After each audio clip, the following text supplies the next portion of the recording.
Well, I imagine most NFL fans are excited about this Sunday night game. Should be a good one. Green Bay Packers going on the road to face the Houston Texans. BETDAQ currently has Houston installed as a 3.5-point favorite in this game, 48 the total.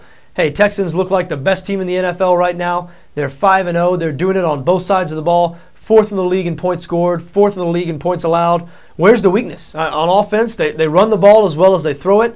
They're a dominating defense. That defense did suffer a loss last week. Linebacker Brian Cushing, one of their best players, lost for the season with a knee injury. That will hurt, no doubt about it, but still, that defense has been so good over the last couple seasons. You expect them to continue to play at a high level for the rest of the year.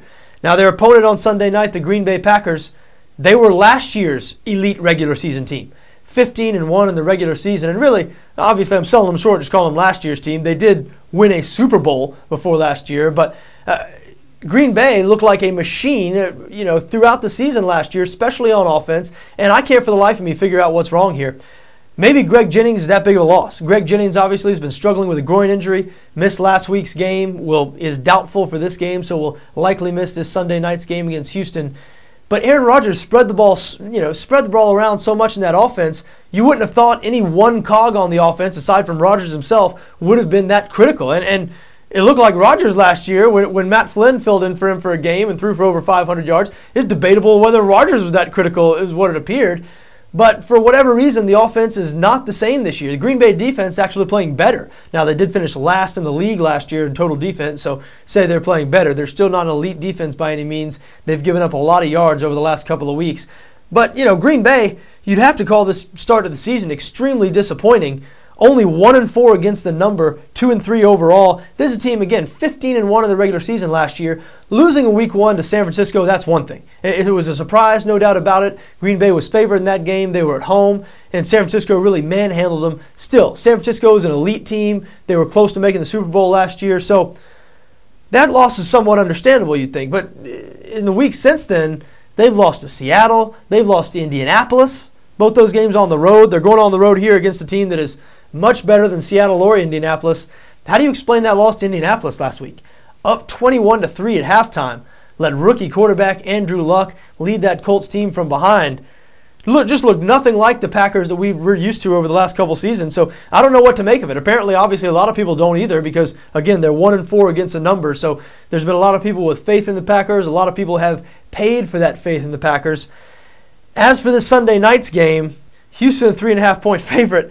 Listen, I'm going to stay away from the game because I lean towards the Green Bay Packers, and I'm not going to, it's just a hunch, I guess. I have a feeling. I guess it's a hunch, an educated guess after seeing this team play for the last couple of years. I know Greg Jennings doubtful for this game again. I just believe that and on a stage like this, the stage is set perfectly for Green Bay, and no doubt it has been a disappointing start to the year. Don't think that's lost on those players in the locker room, but this is a chance. Sunday Night Football, the crown jewel game of the NFL week is the Sunday Night Football game, football night in America on NBC, the whole 9 yards, against the Houston Texans, who people have now crowned as the best team in the league. Most people are now saying the Houston Texans are the best team in the NFL. Don't think the Green Bay Packers aren't talking about that. Hey, we're 2-3. We can put all that behind us by going here under the lights in front of everybody, the whole football watching world watching, and beating the best team in the league, or what people think are the best team in the league. And I have a feeling the Green Bay might do just that. But then again, I said I'm staying away from the game because I'm not going to bet against the Houston Texans at this point. There's just better opportunities this week than going on a hunch with the Green Bay Packers and hoping that maybe some of the vulnerability Houston showed last week against the Jets would translate into them actually losing a game. Because until last week's game against the Jets, Houston hadn't been close to losing any game. This team has been thoroughly dominant, and when you watch this team play, again, you can't help but come away thoroughly impressed, which is why I hesitate to bet against them at home this week, and I'm probably not going to do it. But again, I do have a slight lean towards Green Bay in this game. Something tells me that Aaron Rodgers and that offense, even without Greg Jennings, they're going to pick it back up and look more like the Green Bay offense we've seen over the last couple of years. If not, if they can't do it, if they fall to a 2-4 hole, who knows? Are they going to be able to recover? They're 2 one-loss teams right now in the NFC North, Chicago and Minnesota. You don't expect both of those teams to fade, so critical game here for the Green Bay Packers, maybe more so for them than the Houston Texans. Don't expect Houston, though, to have any lack of motivation playing in front of their home crowd on Sunday night. Should be a great game. I'm really looking forward to watching it.